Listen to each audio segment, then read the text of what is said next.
10th standard மேக்ஸில் 7வது பாடம் அளவியல்ல எடுத்துக்காட்டு 7.2 பார்க்க போகிறோம்ப்பா. 88 சதுர சென்டிமீட்டர் வலைப்பரப்புடைய ஒரு நேர்வட்ட உருளையின் உயரம் 14 சென்டிமீட்டர் எனில் உருளையின் விட்டம் காண்க.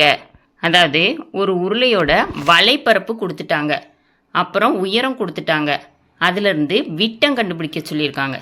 சரியா? வலைப்பரப்புலேருந்து நம்ம ஆரம் கண்டுபிடிக்கிறது ஈஸி. ஆரத்தை 2ஆல் பெருக்கணும்னா விட்டம் கிடச்சிரும். சரியாப்பா?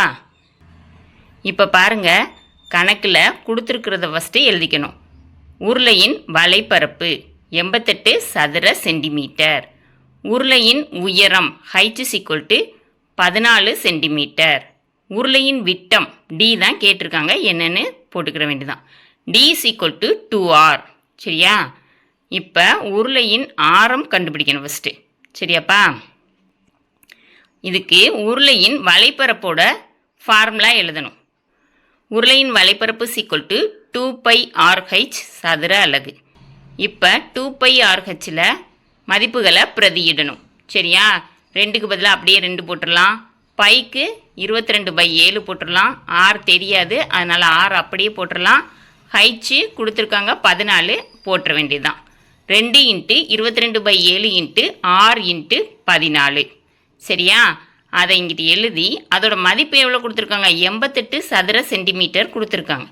அதனால் 2 × 22/7 × r × 14 = 88. சரியா? இப்போ அடி கொடுக்கணும். 7க்கும் 14க்கும் அடி கொடுக்கலாம். 1 7 7 14. இப்போ ஆர் கண்டுபிடிக்கணுங்கிறதுனால ஆரை மட்டும் இந்த சைடு வச்சுட்டு மிச்சம் எல்லாத்தையும் சீக்வல்ட்டுக்கு அந்த சைடு கொண்டு போகணும். சரியா? இப்போ வேல்யூஸ் எல்லாம் மேலே இருக்குது, அதனால் சீக்வல்ட்டுக்கு அங்கிட்டு போனால் கீழே போயிடும். சரியாப்பா?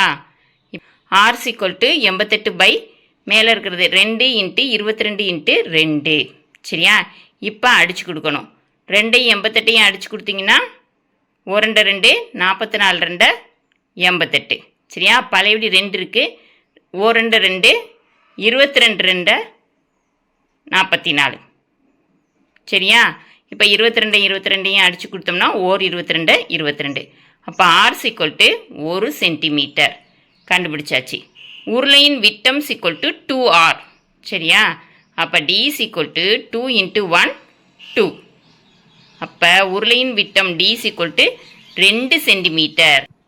இந்த வீடியோ பிடிச்சிருந்துச்சுன்னா லைக் பண்ணுங்கள், ஷேர் பண்ணுங்கள், சப்ஸ்கிரைப் பண்ணுங்கள். ஓகேவாப்பா?